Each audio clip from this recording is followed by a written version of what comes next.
Welcome back to enchanted learning. It's B Benazir Khalid. അപ്പോൾ ഇന്നത്തെ ക്ലാസ്സിൽ നമ്മൾ റീസെന്റ് ആയിട്ട് നടന്ന ക്വസ്റ്റ്യൻ പേപ്പറിലെ ചോദ്യങ്ങൾ അതുമായി ബന്ധപ്പെട്ട ഫാക്ട്സും ഡിസ്കസ് ചെയ്യാൻ പോകുന്നത്. കഴിഞ്ഞ ക്ലാസ്സുകളൊക്കെ നിങ്ങൾക്ക് യൂസ്ഫുൾ ആയെന്ന് വിശ്വസിക്കുന്നു. അപ്പോൾ ഇന്നത്തെ ക്ലാസ്സിൽ നമുക്ക് ആ ക്വസ്റ്റ്യൻസ് ഡിസ്കസ് ചെയ്യാം. അപ്പോൾ ക്ലാസ്സിലേക്ക് കടക്കാം. എല്ലാവരും ഇപ്പോൾ തന്നെ ആ ക്വസ്റ്റ്യനും ആൻസറും പഠിച്ചു വയ്ക്കുക. അപ്പം നമുക്ക് ക്ലാസ് കേൾക്കുന്നതോടൊപ്പം തന്നെ നിങ്ങൾക്ക് പഠിച്ചു പോകാൻ നോക്കാം. ക്ലാസ്സിലേക്ക് കടക്കാം. ആദ്യത്തെ ചോദ്യം, താഴെ പറയുന്നതിൽ മാർ കുര്യാക്കോസ് ഏലിയാസ് ചാവറയുടെ പ്രസിദ്ധീകരണങ്ങളിൽ പെടാത്തത് ഏതാണ്? അപ്പൊ ഇവിടെ കുര്യാക്കോസ് ഏലിയാസ് ചാവറ എച്ചിനെ കുറിച്ചുള്ള ചോദ്യമാണ്. അപ്പൊ നമുക്ക് അദ്ദേഹത്തെ കുറിച്ച് കുറച്ച് കാര്യങ്ങൾ അറിയാം. ഇത് ഓഫീസ് അറ്റൻഡന്റ് ഗ്രേഡ് 2 2024 നടന്ന പരീക്ഷയിലെ ചോദ്യമാണ്. അദ്ദേഹം കുറച്ച് പ്രസിദ്ധീകരണങ്ങൾ കൊടുത്തിട്ടുണ്ട്. ഇതിൽ അദ്ദേഹത്തിന്റെ പ്രസിദ്ധീകരണം ഏതെന്നാണ് ചോദ്യം. അദ്ദേഹത്തിന്റെ പ്രസിദ്ധീകരണങ്ങൾ എന്ന് പറഞ്ഞാൽ നാളാഗമങ്ങളും ധ്യാന സല്ലാപങ്ങളുമാണെന്ന് ഓർത്തുവെക്കാം. അപ്പൊ നമുക്ക് അദ്ദേഹത്തെ കുറിച്ച് കുറച്ച് കാര്യങ്ങൾ മനസ്സിലാക്കാം. സാക്ഷരതയുടെ പിതാവ് എന്നറിയപ്പെടുന്ന നവോത്ഥാന നായകനാണ് ചാവറ കുര്യാക്കോസ് ഏലിയാസ്.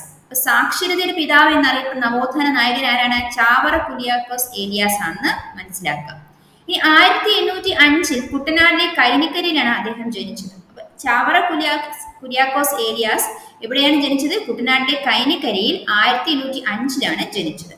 1846 മന്നാനത്ത് അദ്ദേഹം സംസ്കൃത വിദ്യാലയം സ്ഥാപിച്ചു. അപ്പൊ 1846 മാനാനത്ത് അദ്ദേഹം എന്ത് ചെയ്യുന്നു? സംസ്കൃത വിദ്യാലയം സ്ഥാപിക്കുന്നു.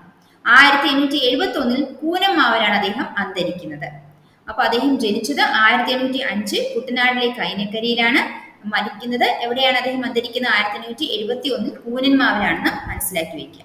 ഇനി അദ്ദേഹത്തിന്റെ സംഭാവനകൾ പറയുകയാണെങ്കിൽ 1846 മാനാനത്ത് അദ്ദേഹം സംസ്കൃത വിദ്യാലയം സ്ഥാപിക്കുകയുണ്ടായി.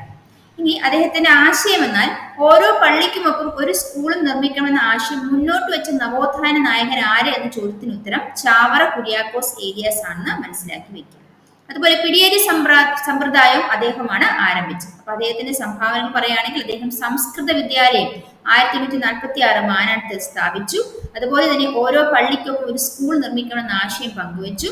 അത് നടപ്പിലാക്കിയതും അദ്ദേഹമാണ്. അതുപോലെ തന്നെ പിടിയേരി സമ്പ്രദായം അദ്ദേഹമാണ് ആരംഭിച്ചത്. ഇനി അദ്ദേഹത്തിന്റെ പ്രധാന കൃതികളായിരുന്നു ആത്മാനുതാപം. അദ്ദേഹത്തിന്റെ പ്രധാനപ്പെട്ട കൃതി ഏതാണ്? ആത്മാനുതാപമാണ്. മറ്റു കൃതികൾ ഏതൊക്കെയെന്ന് ചോദിച്ചാൽ അനസ്താസിയയുടെ. അപ്പൊ അദ്ദേഹത്തിന്റെ പ്രധാനപ്പെട്ട കൃതിയായിരുന്നു ആത്മാനുതാപം. ഇനി മറ്റു കൃതികൾ ഏതൊക്കെയാണ്? അനസ്താസിയയുടെ രക്തസാക്ഷ്യം. എന്താണ്? അനസ്താസിയയുടെ രക്തസാക്ഷ്യം. അതുപോലെ ധ്യാന സല്ലാപങ്ങൾ, നല്ല അപ്പന്റെ ചാവരുൾ, മരണ വീട്ടിൽ പാടാനുള്ള പാന, നാളാഗമങ്ങൾ മുതലായവയാണ് അദ്ദേഹത്തിന്റെ പ്രധാനപ്പെട്ട കൃതികൾ. അപ്പൊ അദ്ദേഹത്തിന്റെ ഏറ്റവും പ്രധാനപ്പെട്ട കൃതിയാണ് ആത്മാനുതാപം. മറ്റു പ്രധാന കൃതികൾ ഏതൊക്കെയാണെന്ന് വെച്ചാൽ അനസ്താസിയയുടെ രക്തസാക്ഷ്യം, ധ്യാന സല്ലാപങ്ങൾ, അതുപോലെ തന്നെ ഒരു നല്ല അപ്പന്റെ ചാവരുൾ, മരണ വീട്ടിൽ പാടാനുള്ള പാന, അതുപോലെ നാളാഗമങ്ങൾ, ധ്യാന സല്ലാപങ്ങൾ മുതലായവയാണ് അദ്ദേഹത്തിന്റെ പ്രധാനപ്പെട്ട കൃതികളെന്നും ഓർത്തുവെക്കുക. അടുത്ത ചോദ്യം, അമേരിക്കൻ മോഡൽ അറബിക്കടൽ എന്ന മുദ്രാവാക്യം ഏത് സമരവുമായി ബന്ധപ്പെട്ടതാണ്? നമുക്കെല്ലാം അറിയുന്നതാണ്. എന്നാൽ എന്താണ്? പുന്നപ്രൽ വയലാർ സമരവുമായി ബന്ധപ്പെട്ടതാണ് അമേരിക്കൻ മോഡൽ അറബിക്കടൽ എന്ന മുദ്രാവാക്യം.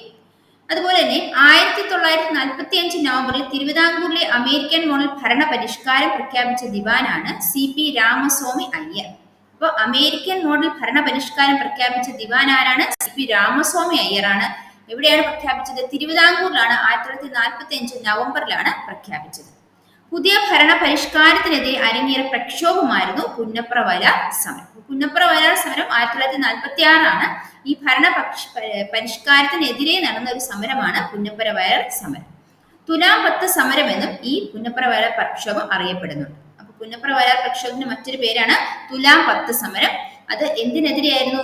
അമേരിക്കൻ മോഡൽ ഭരണപരിഷ്കാരം തിരുവിതാംകൂറിൽ നടപ്പിലാക്കിയ ദിവാൻ CP രാമസ്വാമി അയ്യർക്കെതിരെ, ആ ഭരണ പരിഷ്കാരത്തിനെതിരെയായിരുന്നു ഈ പ്രക്ഷോഭം. അത് 1946 45 നവംബറിലാണ് അദ്ദേഹം ഈ പരിഷ്കാരം നടപ്പിലാക്കിയെന്നും കൂടെ ഓർത്തുവയ്ക്കും. ഭാഷയുടെ അടിസ്ഥാനത്തിൽ സംസ്ഥാനത്തെ പുനഃസംഘടിപ്പിക്കാൻ രൂപവത്കരിച്ച സംസ്ഥാന പുനഃസംഘടനാ കമ്മീഷൻ ഉൾപ്പെടാത്ത വ്യക്തി ആരാണ്? നമ്മൾ പഠിച്ചതാണ്. ആരാണ് സംസ്ഥാന പുനഃസംഘടനാ കമ്മീഷൻ ഉൾപ്പെടാത്ത വ്യക്തി? അതെ, ആൻസർ പോറ്റി ശ്രീരാമലു ആണ്. അപ്പൊ പോറ്റി ശ്രീരാമലു ഈ പറഞ്ഞ സംസ്ഥാന പുനഃസംഘടനാ കമ്മീഷൻ ഉൾപ്പെടാത്ത വ്യക്തിയാണ്. പിന്നെ ആരെല്ലാമാണ് ഉൾപ്പെടുന്നത്? ഫസൽ അലി, KM പണിക്കർ, HN കുൻസ്രു മുതലായവരാണ് സംസ്ഥാന പുനഃസംഘടനാ കമ്മീഷൻ ഉൾപ്പെടുന്നത്. ഇനി അതിനെക്കുറിച്ച് മനസ്സിലാക്കുകയാണെങ്കിൽ സംസ്ഥാനങ്ങളെ ഭാഷയുടെ അടിസ്ഥാനത്തിൽ പുനരേകീകരിക്കാനുള്ള കമ്മീഷന്റെ തലവനായിരുന്നു ഫസിൽ അലി. അപ്പൊ ഫസിൽ അലി ആയിരുന്നു ഈ ഭാഷാ അടിസ്ഥാനത്തിൽ സംസ്ഥാനങ്ങൾ രൂപീകരിക്കാനുള്ള കമ്മീഷന്റെ തലവനെന്ന് മനസ്സിലാക്കുക. അതുപോലെ തന്നെ അതിനെ മറ്റ് അംഗങ്ങൾ, കമ്മീഷന്റെ മറ്റു അംഗങ്ങളാണ് H N Kunzru, K M Panikkar മുതലായവർ. H N Kunzru, K M Panikkar മുതലായവർ സംസ്ഥാന പുനഃസംഘടനാ കമ്മീഷനിലെ മറ്റു അംഗങ്ങളാണെന്ന് ഓർത്തുവയ്ക്കാം. ഇനി ഭാഷാ അടിസ്ഥാനത്തിൽ സംസ്ഥാന പുനഃസംഘടനാ കമ്മീഷൻ സംസ്ഥാന പുനഃസംഘടനാ കമ്മീഷനിൽ എന്താ നമ്മൾ മനസ്സിലാക്കാനുള്ളത്? സംസ്ഥാന പുനഃസംഘടനാ കമ്മീഷൻ അംഗമായിരുന്ന മലയാളിയാണ് കെ എം പണിക്കർ. അപ്പൊ സംസ്ഥാന പുനഃസംഘടനാ കമ്മീഷൻ അംഗങ്ങൾ ആരായിരുന്നു നമ്മൾ മനസ്സിലാക്കി. ഇതിൽ തന്നെ ഒരു മലയാളി ഉണ്ടായിരുന്നു, അദ്ദേഹം കെ എം പണിക്കർ. അപ്പൊ ഭാഷാടിസ്ഥാനത്തിലുള്ള സംസ്ഥാന പുനഃസംഘടനാ കമ്മീഷൻ അംഗമായിരുന്ന മലയാളി ആരാണെന്ന ചോദ്യത്തിന് ഉത്തരം കെ എം പണിക്കരാണെന്ന് ഓർത്തുവയ്ക്കും. ഈ ഭാഷാടിസ്ഥാനത്തിൽ ഇന്ത്യയെ സംസ്ഥാനങ്ങൾ പുനഃസ്ഥാപിക്കപ്പെട്ടത് 1956 നവംബർ 1-നാണ്. അപ്പൊ ഇന്ത്യയിലെ സംസ്ഥാനങ്ങൾ ഭാഷാ അടിസ്ഥാനത്തിൽ പുനഃസംഘടിപ്പിക്കപ്പെട്ടത് ഏത് വർഷമാണ്? 1956 നവംബർ 1-നാണെന്ന് ഓർത്തുവയ്ക്കും. അപ്പോൾ ആ സമയത്ത് എത്ര സംസ്ഥാനങ്ങളും എത്ര കേന്ദ്ര പ്രദേശമാണ് നിലവിൽ വന്നത്? 1956 നവംബറിൽ 14 സംസ്ഥാനങ്ങളും 6 കേന്ദ്രഭരണ പ്രദേശവുമാണ് നിലവിൽ വന്നത്. ഈ ഭാഷാടിസ്ഥാനത്തിലെ സംസ്ഥാന പുനഃസംഘടന സാധ്യമാക്കിയ 7ാം ഭരണഘടനാ ഭേദഗതിയാണെന്ന് കൂടെ ഓർത്തുവയ്ക്കും. ഭാഷ അടിസ്ഥാനത്തിൽ സംസ്ഥാന പുനഃസംഘടന സാധ്യമാക്കിയ ഭരണഘടനാ ഭേദഗതി ഏതാണ്? 7ാം ഭരണഘടനാ ഭേദഗതിയാണെന്ന് ഓർത്തുവയ്ക്കും. തെലുങ്ക് സംസാരിക്കുന്നവർക്ക് ആന്ധ്ര സംസ്ഥാനം രൂപവത്കരിക്കുക എന്ന ആവശ്യമായി 58 ദിവസത്തെ നിരാഹാര സമരം നടത്തി മരണമടഞ്ഞ സ്വാതന്ത്ര്യ സമര സേനാനിയാണ് പോറ്റി ശ്രീരാമലു. സംസ്ഥാനം ഒരു തെലുങ്ക് സംസാരിക്കുന്നവർക്ക് ഒരു സംസ്ഥാനം രൂപീകരിക്കുക, ആന്ധ്ര എന്ന സംസ്ഥാനം രൂപവത്കരിക്കുക എന്ന ആവശ്യമായിട്ട് 58 ദിവസം നിരാഹാര സമരം നടത്തി. ചോദ്യം: 12ാം പഞ്ചവത്സര പദ്ധതിയുമായി ബന്ധപ്പെട്ടത് ഏത്? 12ാം പഞ്ചവത്സര പദ്ധതിയുമായി ബന്ധപ്പെട്ടത് ഏതാണെന്നാണ് ചോദ്യം. സുസ്ഥിര വികസനമാണ് 12ാം പഞ്ചവത്സര പദ്ധതിയുമായി ബന്ധപ്പെട്ടത്. ഇത് ഈയിടെ നടന്ന പരീക്ഷകളിൽ ചോദിച്ച ഒരു ചോദ്യമാണ്. അപ്പൊ ഇവിടെ എന്താണ് 12ാം പഞ്ചവത്സര പദ്ധതിയെ കുറിച്ച് നമുക്ക് മനസ്സിലാക്കേണ്ടത്? ഇന്ത്യയിൽ നടപ്പിലാക്കിയ ഒടുവിലത്തെ പഞ്ചവത്സര പദ്ധതിയാണ് 12ാം പഞ്ചവത്സര പദ്ധതി. അപ്പൊ ഇന്ത്യയിൽ നടപ്പാക്കിയ ഒടുവിലത്തെ പഞ്ചവത്സര പദ്ധതി ഏതാണ്? 12ാം പഞ്ചവത്സര പദ്ധതി. ഇതിന്റെ കാലഘട്ടം എന്ന് പറഞ്ഞാൽ 2012 മുതൽ 2017 12ാം പഞ്ചവത്സര പദ്ധതിയുടെ കാലയളവായി നിശ്ചയിച്ചിരുന്നത്. 12ാം പഞ്ചവത്സര പദ്ധതിയുടെ പ്രധാന ലക്ഷ്യം സുസ്ഥിര വികസനമായിരുന്നു. അപ്പൊ നമ്മൾ എന്തൊക്കെ മനസ്സിലാക്കി? ഇന്ത്യയിൽ നടപ്പിലാക്കിയ ഒടുവിലത്തെ പഞ്ചവത്സര പദ്ധതിയായിരുന്നു 12ാം പഞ്ചവത്സര പദ്ധതി. ഇത് നടപ്പിലാക്കിയ കാലഘട്ടം എന്ന് പറയുന്നത് 2012 മുതൽ 2017 വരെയാണ്. അതുപോലെ ഇതിന്റെ പ്രധാന ലക്ഷ്യം എന്ന് പറഞ്ഞാൽ സുസ്ഥിര വികസനമായിരുന്നു എന്ന് മനസ്സിലാക്കുക. ആസൂത്രണ കമ്മീഷന്റെ ഒടുവിലത്തെ ഉപാധ്യക്ഷനായിരുന്നു മോണ്ടേക് സിംഗ് അലുവാലിയ. ആസൂത്രണ കമ്മീഷനെ പിരിച്ചുവിട്ടത് 2014 ഓഗസ്റ്റ് 17-നാണ്. അപ്പൊ ആസൂത്രണ കമ്മീഷന്റെ അവസാനത്തെ ഉപാധ്യക്ഷൻ ആരായിരുന്നു? മോണ്ടേക് സിംഗ് അലുവാലിയ ആയിരുന്നു. ഇനി ആസൂത്രണ കമ്മീഷനെ പിരിച്ചുവിട്ടത് എന്നായിരുന്നു? 2014 ഓഗസ്റ്റ് 17-നാണ് ആസൂത്രണ കമ്മീഷനെ പിരിച്ചുവിട്ടത്. ആസൂത്രണ കമ്മീഷൻ ആസൂത്രണ കമ്മീഷന്റെ സ്ഥാനത്ത് നിലവിൽ വന്ന പുതിയ സംവിധാനമാണ് നീതി ആയോഗ് അല്ലെങ്കിൽ national institution for transforming India Aayog. അതാണ് നീതി ആയോഗിന്റെ മുഴുവനായിട്ട് നമ്മൾ നീതി ആയോഗ് എന്നാൽ ഇതാണ്. എന്താണ്? National institution for transforming India Aayog എന്നാണ് നീതി ആയോഗിന്റെ മുഴുവൻ പേര്. അപ്പം നീതി ആയോഗ് ആർക്ക് ശേഷം നിലവിൽ വന്നതാണ്? ആസൂത്രണ കമ്മീഷന്റെ സ്ഥാനത്ത് നിലവിൽ വന്ന പുതിയ സംവിധാനമാണ് നീതി ആയോഗ് എന്ന് അറിയപ്പെടുന്നത്. ഇനി നീതി ആയോഗ് വന്നത് 2015 ജനുവരി 1 ഓർത്തുവെക്കും. അപ്പൊ ആസൂത്രണ കമ്മീഷൻ പിരിച്ചുവിടുന്നത് 2014 ഓഗസ്റ്റ് 17-നാണ്. ഇനി നീതി ആയോഗ് നിലവിൽ വന്നത് 2015 ജനുവരി 1 കൂടെ ഓർത്തുവെക്കും. ഇനി 2007-2012 കാലയളവിലെ 11ാം പദ്ധതിയുടെ പ്രധാന ലക്ഷ്യം എന്ന് പറയുന്നത് മുഴുവൻ ജനവിഭാഗങ്ങളുടെ സമഗ്ര വികസനമായിരുന്നു. അപ്പൊ 2012 മുതൽ 2017 വരെയാണ് 12ാം പഞ്ചവത്സര പദ്ധതി എങ്കിൽ 2007 മുതൽ 2012 വരെയാണ് 11ാം പഞ്ചവത്സര പദ്ധതി. അതിന്റെ പ്രധാന ലക്ഷ്യം എന്ന് പറയുന്നത് മുഴുവൻ ജനവിഭാഗങ്ങളുടെ സമഗ്ര വികസനമായിരുന്നു എന്ന് മനസ്സിലാക്കി വയ്ക്കുക. അതുപോലെ തന്നെ 2002-2007 കാലയളവിലാണ് 10ാം പഞ്ചവത്സര പദ്ധതി വരുന്നത്. അതിന്റെ മുഖ്യ ലക്ഷ്യം എന്ന് പറയുന്നത് മൂലധന നിക്ഷേപം വർദ്ധിപ്പിക്കുക എന്നത്. മൂലധന നിക്ഷേപം വർദ്ധിപ്പിക്കുക എന്ന ലക്ഷ്യമുണ്ട് പഞ്ചവത്സര പദ്ധതി ഏത് എന്ന് ചോദിച്ചാൽ അത് 10ാം പഞ്ചവത്സര പദ്ധതിയാണ്. 2002 മുതൽ 2007 വരെയാണെന്ന് കൂടെ ഓർത്തുവെക്കുക. അടുത്ത ചോദ്യം: മുറിവിൽ നിന്ന് അധികം രക്തസ്രാവം ഉണ്ടാകുന്ന ഏത് പോഷകത്തിന്റെ കുറവ് മൂലമാണ്? മുറിവിൽ നിന്ന് അധികം രക്തസ്രാവം ഉണ്ടാകുന്ന ഏത് പോഷകത്തിന്റെ കുറവ് മൂലമാണ്? വൈറ്റമിൻ കെയുടെ കെ എന്ന പോഷകത്തിന്റെ കുറവ് മൂലമാണ് മുറിവിൽ നിന്ന് അധിക രക്തസ്രാവം ഉണ്ടാകുന്നത്. രക്തം കട്ടപിടിക്കാൻ സഹായിക്കുന്ന വിറ്റാമിൻ ആണ് വൈറ്റമിൻ കെ. അപ്പൊ വൈറ്റമിൻ കെയുടെ പ്രാധാന്യം എന്താണ്? രക്തം കട്ടപിടിക്കാൻ സഹായിക്കുന്ന വിറ്റാമിൻ ആണ് വൈറ്റമിൻ കെ. രക്തം കട്ടപിടിക്കാൻ സഹായിക്കുന്ന ധാതു ഏതാണെന്ന് ചോദിച്ചാൽ അത് കാൽസ്യം ആണ്. അപ്പൊ രക്തം കട്ടപിടിക്കാൻ സഹായിക്കുന്ന വിറ്റാമിൻ വൈറ്റമിൻ കെ ആണ്. എന്നാൽ രക്തം കട്ടപിടിക്കാൻ സഹായിക്കുന്ന ധാതു ഏതാണെന്ന് ചോദിച്ചാൽ അത് കാൽഷ്യം ആണെന്നും ഓർത്തു വയ്ക്കും.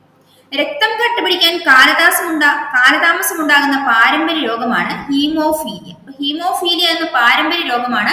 അത് രക്തം കട്ടപിടിക്കാൻ കാലതാമസം ഉണ്ടാകുന്ന പാരമ്പര്യ രോഗമാണ്. രക്തത്തിലെ അരുണ രക്താണുക്കൾക്ക് വൈകല്യം ഉണ്ടാകുന്ന പാരമ്പര്യ രോഗമാണ് സിക്കിൾ സെൽ അനീമിയ അല്ലെങ്കിൽ അരിവാൾ രോഗമെന്ന് മനസ്സിലാക്കുക. രക്തത്തിലെ അരുണ രക്താണുക്കൾക്ക് വൈകല്യം ഉണ്ടാക്കുന്ന പാരമ്പര്യ രോഗമാണ് സിക്കിൾ സെൽ അനീമിയ അല്ലെങ്കിൽ അരിവാൾ രോഗമെന്ന് ഓർത്തു വയ്ക്കാം. ഇവിടെ നമ്മൾ മനസ്സിലാക്കേണ്ടത് രക്തം കട്ടപിടിക്കാൻ സഹായിക്കുന്ന വിറ്റാമിൻ ഏതാണെന്ന് വെച്ചാൽ വിറ്റാമിൻ കെയും രക്തം കട്ടപിടിക്കാൻ സഹായിക്കുന്ന ധാതു എന്ന് വെച്ചാൽ കാൽസ്യം ആണെന്ന് മനസ്സിലാക്കുക. അടുത്തത്, ഇന്ത്യയിലെ ഏറ്റവും വലിയ ആഴക്കടൽ തുറമുഖം ഏതാണ്? ഈ ചോദ്യത്തിന്റെ ഉത്തരം വിഴിഞ്ഞമാണെന്ന് മനസ്സിലാക്കുക. ഇന്ത്യയിലെ ഏറ്റവും വലിയ ആഴക്കടൽ തുറമുഖം ഏതാണ്? വിഴിഞ്ഞമാണ്. തിരുവനന്തപുരം ജില്ലയിലാണ് വിഴിഞ്ഞം തുറമുഖം. ആഴക്കടൽ വിവിധോദ്ദേശ തുറമുഖമാണ് വിഴിഞ്ഞം. വിഴിഞ്ഞം ആഴക്കടൽ വിവിധോദ്ദേശ തുറമുഖമാണ്. തിരുവനന്തപുരം ജില്ലയിലാണ് സ്ഥിതി ചെയ്യുന്നത്. പൊതു സ്വകാര്യ പങ്കാളിത്തത്തോടെയാണ് ഇതിന്റെ നിർമ്മാണം. അപ്പോൾ പൊതു സ്വകാര്യ പങ്കാളിത്തത്തോടെ നിർമ്മിക്കപ്പെട്ടതാണ് വിഴിഞ്ഞം ആഴക്കടൽ വിവിധോദ്ദേശ തുറമുഖം. വിഴിഞ്ഞം പദ്ധതിയുടെ ആദ്യഘട്ടം കണ്ടെയ്നർ തുറമുഖമായാണ് വികസിപ്പിക്കുന്നത്. വിഴിഞ്ഞം പദ്ധതിയുടെ ആദ്യഘട്ടം കണ്ടെയ്നർ തുറമുഖമായിട്ടാണ് വികസിപ്പിക്കുന്നത്. അന്താരാഷ്ട്ര കപ്പൽ പാതയോട് ഏറ്റവും അടുത്ത് സ്ഥിതി എന്നതും സ്വാഭാവിക ആഴം 24 മീറ്ററിൽ കൂടുതലാണെന്നുമാണ് വിഴിഞ്ഞം തുറമുഖത്തിന്റെ സവിശേഷത. അപ്പൊ വിഴിഞ്ഞം തുറമുഖത്തിന്റെ സവിശേഷത എന്താണ്? അന്താരാഷ്ട്ര കപ്പൽ പാതയോട് ഏറ്റവും അടുത്ത് സ്ഥിതി എന്നതും സ്വാഭാവിക ആഴം 24 മീറ്ററിൽ കൂടുതലാണ് എന്നുള്ളതാണ് വിഴിഞ്ഞം തുറമുഖത്തിന്റെ സവിശേഷത എന്ന് ഓർത്തു വയ്ക്കുക. അപ്പൊ ഇന്ത്യയിലെ ഏറ്റവും വലിയ ആഴക്കടൽ തുറമുഖം ഏതാണ്? വിഴിഞ്ഞം തുറമുഖമാണ്. തിരുവനന്തപുരം ജില്ലയിലാണ് സ്ഥിതി ചെയ്യുന്നത്. ആഴക്കടൽ വിവിധോദ്ദേശ തുറമുഖമാണത്. അത് പൊതു സ്വകാര്യ പങ്കാളിത്തത്തോടെയാണ് നിർമ്മിക്കപ്പെടുന്നത്. ആദ്യഘട്ടം അത് കണ്ടെയ്നർ തുറമുഖമായിട്ടാണ് വികസിപ്പിക്കുന്നത്. ഇതിന്റെ സവിശേഷത എന്ന് പറയുന്നത് അന്താരാഷ്ട്ര കപ്പൽ പാതയോട് ഏറ്റവും അടുത്ത് സ്ഥിതി ചെയ്യുന്നത്, അതുപോലെ തന്നെ സ്വാഭാവിക ആഴം 24 മീറ്റർ കൂടുതലാണെന്നുള്ളതാണ് ഈ വിഴിഞ്ഞം തുറമുഖത്തിന്റെ സവിശേഷത. ഇനി വിഴിഞ്ഞം തുറമുഖത്തെത്തിയ ആദ്യത്തെ കപ്പൽ ഏതാണെന്ന് ചോദിച്ചാൽ ഷെൻഹുവ 15 ആണ്. ഷെൻഹുവ 15 ആണ് വിഴിഞ്ഞം തുറമുഖത്തെത്തിയ ആദ്യത്തെ കപ്പൽ. വിഴിഞ്ഞം തുറമുഖത്തെത്തിയ ആദ്യത്തെ കപ്പൽ ഏതാണ്? ഷെൻഹുവ 15 ആണ്. വിഴിഞ്ഞം തുറമുഖത്തെത്തിയ ആദ്യത്തെ കണ്ടെയ്നർ കപ്പൽ ഏതാണെന്ന് ചോദിച്ചാൽ സാൻ ഫെർണാഡോ ആണ്. വിഴിഞ്ഞം തുറമുഖത്തെത്തിയ ആദ്യത്തെ കണ്ടെയ്നർ കപ്പൽ ഏതാണെന്ന് ചോദിച്ചാൽ സാൻ ഫെർണാഡോ ആണ്. ആദ്യത്തെ കപ്പൽ ഏതാണെന്ന് ചോദിച്ചാൽ ഷെൻഹുവ 15 ആണെന്ന് ഓർത്തു വയ്ക്കും.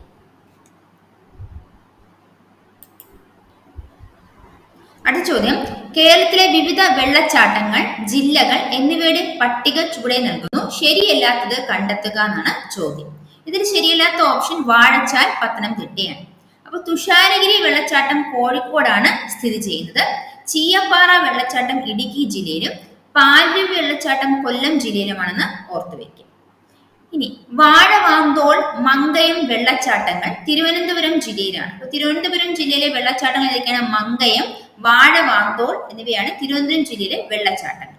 ഇനി പത്തനംതിട്ട ജില്ലയിലെ വെള്ളച്ചാട്ടമാണ് പെരുന്തേൻ അരുവി. എന്താണ്? പെരുന്തേൻ അരുവിയാണ് പത്തനംതിട്ട ജില്ലയിലെ വെള്ളച്ചാട്ടം.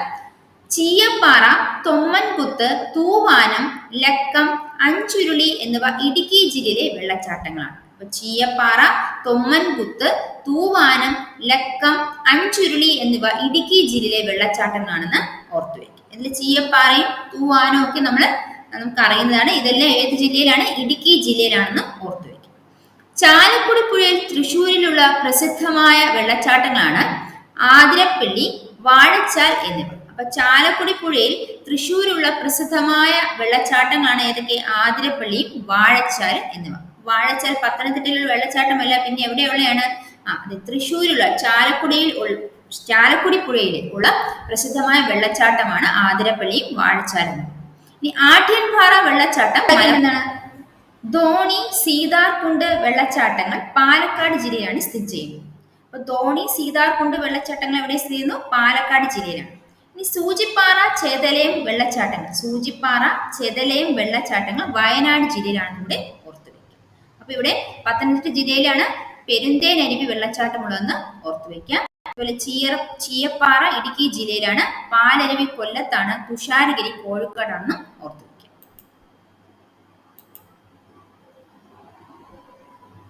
അടുത്ത ചോദ്യം, ഹരിത വിപ്ലവത്തിന്റെ സവിശേഷതകൾ ഉൾപ്പെടാത്തത് ഏത്? അപ്പൊ ഹരിത വിപ്ലവത്തിന്റെ സവിശേഷതകൾ ഉൾപ്പെടാത്തത് കർഷകരുടെ കുടിയേറ്റമാണ്. ബാക്കി 3 കാര്യങ്ങൾ ഹരിത വിപ്ലവവുമായി ബന്ധപ്പെട്ടതാണ്.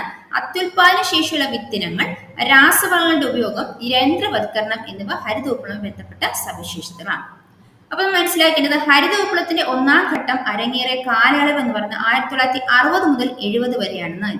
ഇനി 2ാം ഘട്ടം 1970 മുതൽ 1980 വരെ.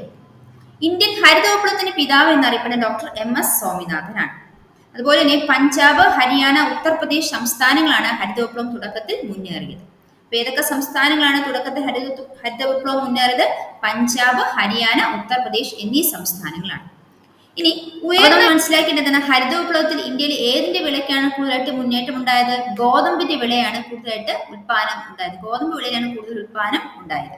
ഇനി പുത്തൻ സാങ്കേതിക വിദ്യ, HYV വിത്തുകൾ, രാസവളം, ജലസേചന സൗകര്യങ്ങൾ, കീടനാശിനി എന്നിവയുടെ പ്രയോഗമാണ് ഹരിത വിപ്ലവത്തിൽ മുന്നേറ്റത്തിന് കാരണമായത് എന്ന് മനസ്സിലാക്കുക. അപ്പൊ ഹരിത വിപ്ലവവുമായി ബന്ധപ്പെട്ട വളരെ കുറച്ച് കാര്യങ്ങൾ നമ്മളിവിടെ ഡിസ്കസ് ചെയ്യും. അപ്പം ഇന്നത്തെ ക്ലാസ്സിൽ നമ്മൾ ഈയിടെ നടന്ന ചോദ്യ പേപ്പറിൽ അതാണ് റിലേറ്റഡ് ഫാക്ട്സും ഡിസ്കസ് ചെയ്ത് നിങ്ങൾക്ക് ക്ലാസ് യൂസ്ഫുൾ ആയെന്ന് വിശ്വസിക്കുന്നു. അപ്പോൾ ഇനിയും ഇത്തരം ക്ലാസ്സുകൾ പ്രൊവൈഡ് ചെയ്യുന്നതാണ്. നിങ്ങൾക്ക് ഉപയോഗപ്പെടുന്ന രീതിയിലുള്ള ക്ലാസ്സുകൾ തരാനാണ് ഈ ചാനൽ വഴി ഞാൻ ശ്രമിക്കുന്നത്. അപ്പോൾ നിങ്ങൾക്ക് ക്ലാസ് യൂസ്ഫുൾ ആയെങ്കിൽ തീർച്ചയായും എൻ്റെ ചാനൽ സബ്സ്ക്രൈബ് ചെയ്യാം. അപ്പോൾ അടുത്ത ക്ലാസ്സിനെ കാണാൻ bye from me. Thank you.